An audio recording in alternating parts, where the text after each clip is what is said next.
And again, the crew has gone through these procedures many, many times. There's a lot of rehearsals. There's a lot of review of all the vehicle systems prior to flight, testing, simulations that the crew works through in preparation for a launch to the International Space Station. So all of these, the crew did go through several of these before. We did a dry dress rehearsal. This is almost just like a second dry dress rehearsal for them.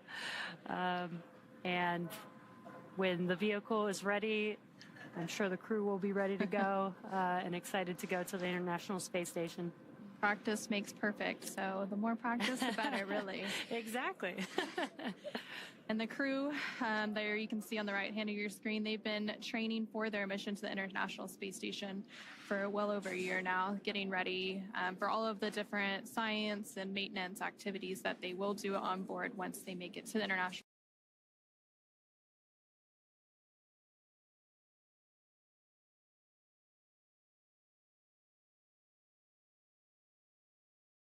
On the International Space Station. Once that handover period is complete and the weather looks good, Crew 9 will return home, splashing down off the coast of Florida, bringing it into their mission. And again, this is part of the rotational crew missions that we do to the International Space Station about every 6 months or so as part of NASA's Commercial Crew Program. Anna, you mentioned the science that they do. So preparing for a launch is just only a very small portion of what they're training for. They're preparing to do a lot of science experiments, and 6 months is a very long time for them to get a lot of work done on the orbiting laboratory. Yep, and the International Space Station will actually celebrate its 25th year of continuous human presence this year. And in that time, there have been thousands of experiments conducted in microgravity. And that microgravity environment in low Earth orbit really provides a unique environment for science and research technology demonstrations that just can't be done here on Earth. And some of those science and research activities that the crew is planning to conduct includes a thermally assisted material flammability test to understand fire growth and reaction in microgravity. And this research could contribute to future spacecraft and facility designs. They'll also engage with students worldwide via ham radio. And researchers from that investigation recently launched related science to the moon aboard Firefly's Blue Ghost, aiming to bridge current navigation systems with emerging lunar-specific technologies. And then the astronauts there on your screen, those also serve as test subjects. So we have NASA's Human Research Program that does a multitude of different human studies on the crew themselves. And one of those studies that began a couple of years ago is known as CIPHER. So one of the crew members is part of that human research study to provide valuable insights for future deep space missions. But again, that's just a sampling of the more than 200 different investigations that they will participate in and help researchers on Earth conduct while they complete their mission at the International Space Station in low Earth orbit. Again, the launch of Crew 10, which you can see that crew on the right-hand side of your screen, comprised of NASA astronauts Anne McClain, Nicole Ayers, JAXA astronaut Takuya Onishi, and Roscosmos cosmonaut Kirill Peskov. That launch for today that was originally planned for 7:48 p.m. Eastern, 4:48 p.m. Pacific was scrubbed with about 45 minutes left in the countdown, right before the crew access arm was planned to retract. It was scrubbed due to a hydraulics ground issue related to the clamp arm, which is holding, there are two clamp arms holding the Falcon 9 rocket in place on the launch pad aboard the transporter erector. Those clamp arms are located around the second stage of the Falcon 9, which you can see there now on your screen. After that launch scrub was called, the teams immediately began working through processes to egress the crew from the spacecraft, but the pad team had already left the pad, so they had to drive back out. They have since arrived to the launch pad, and they are up in that crew access arm that you can see on your screen. that is connected to the Dragon spacecraft at the top of the Falcon 9 rocket. And so they are working to safe the hatch around the Dragon Endurance spacecraft. Once all that safing is complete, they will open the hatch and begin to get the crew out one by one before they take them back to the crew quarters at NASA's Kennedy Space Center in Florida.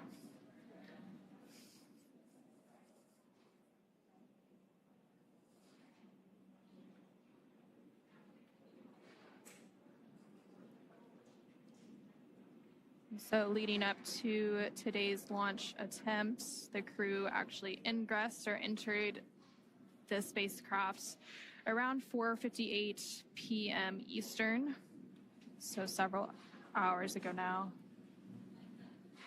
There you can see the ground crew team currently working on those hatch safing and opening operations.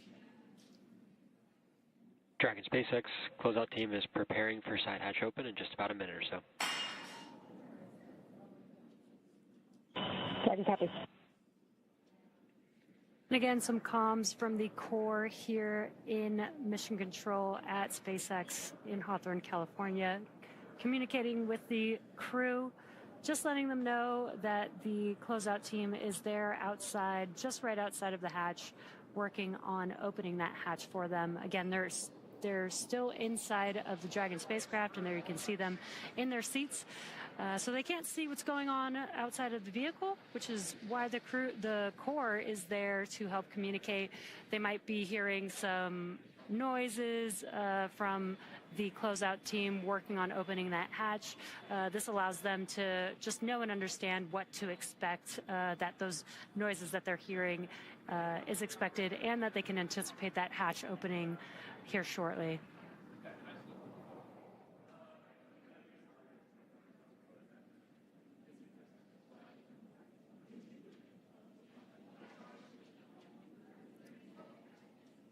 And the crew there using their pads that they would use during their flight.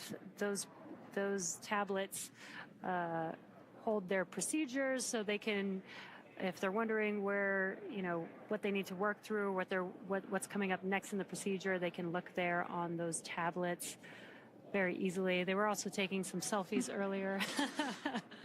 Maybe some good memories of what's leading up to their future launch to the International Space Station.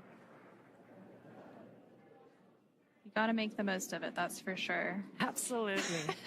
And the two of the crew members there on your screen are veteran astronauts that they've flown previously. So Anne McClain as well as Takuya Onishi have both been to the International Space Station before, so I'm sure they're familiar with launch scrubs and all the procedures and processes that go into that. Again, this is exactly why we go through a countdown. We have automated checks. We have manual checks. We have a whole team in Mission Control here in Hawthorne that monitor the vehicle and all of its systems to make sure that everything is good, that we have a team monitoring all the ground systems to ensure everything is good. Again, if we are not 100% sure that we are safe, that we can launch safely and reliably, we will call a hold on a launch just like we did today, and we will wait until we are ready with another backup opportunity, hopefully in the next day or two. And again, there are several other opportunities this week. The earliest is tomorrow, about 24 hours from now. But again, waiting for confirmation from the NASA and SpaceX teams on when they will schedule that next opportunity, whether it's tomorrow or sometime later this week or even next. And there on your screen, you can see the closeout team. It looks like they're beginning to work to open the hatch. And then once the hatch is open, the crew will begin exiting one by one with some assistance from those ground teams.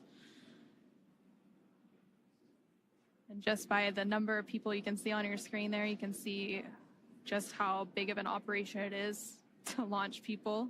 Dragon SpaceX, stand by for side hatch open. SpaceX Dragon copies.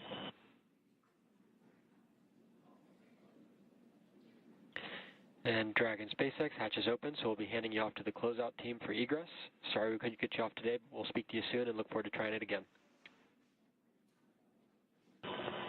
SpaceX Dragon, we copy. We see the closeout crew. Great working with you today. Kudos to the whole team. I know it was a lot of work to try to get it to go, but like I said earlier, we'll be ready when the equipment is.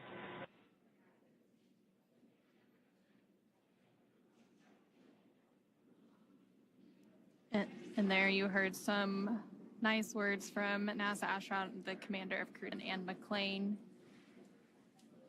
talking about the scrub, but also talking about how grateful they are for all of the teams and the work that they've put into today's opportunity, even though it didn't go as they planned. But again, there are additional opportunities that will be available once the teams work through those ground issues on the hydraulic system for the clamp arms. And again, we also heard and saw on our screen a moment ago that the hatch for the Dragon spacecraft Endurance has now been opened. So those closeout team members will begin removing the crew members from their seat one by one. And then from there, the crew will go down and get into their vehicles and be taken back to crew quarters.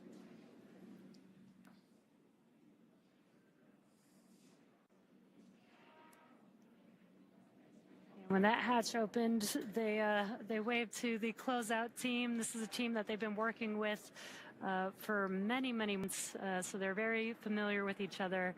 And as Anna, you were mentioning, there's a lot of teams involved with a launch like this. Several teams helping to make a crew launch like this happen.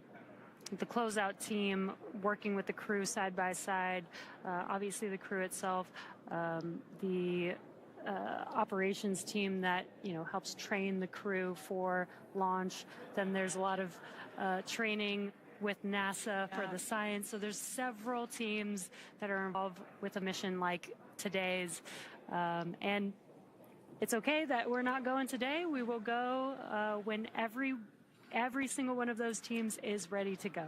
Yep, and we also have the SpaceX Mission Control here in Hawthorne, as well as NASA's Mission Control team for the International Space Station in Houston, Texas, as well as the launch control teams in Florida. So really a huge undertaking to launch humans to space successfully. And we've been launching people now to the International Space Station for almost 25 years, with that 25th anniversary of continuous human presence coming up later this year. Yeah, and NASA astronauts have been flying with SpaceX for the past 5 years, since Demo 2 in May of 2020. And this will be the 10th rotational crew mission, making the 11th with NASA and SpaceX. Yep. And those crew rotations, they're also intricately timed. So the crews typically spend around 6 months aboard the International Space Station once they get up there. So the current crew rotation that's up there is Crew 9, which was the 9th rotational crew mission for SpaceX flying NASA astronauts to the International Space Station. And once Crew 10 launches and gets to dock to the International Space Station, they'll complete that handover period with Crew 9 before Crew 9 makes their way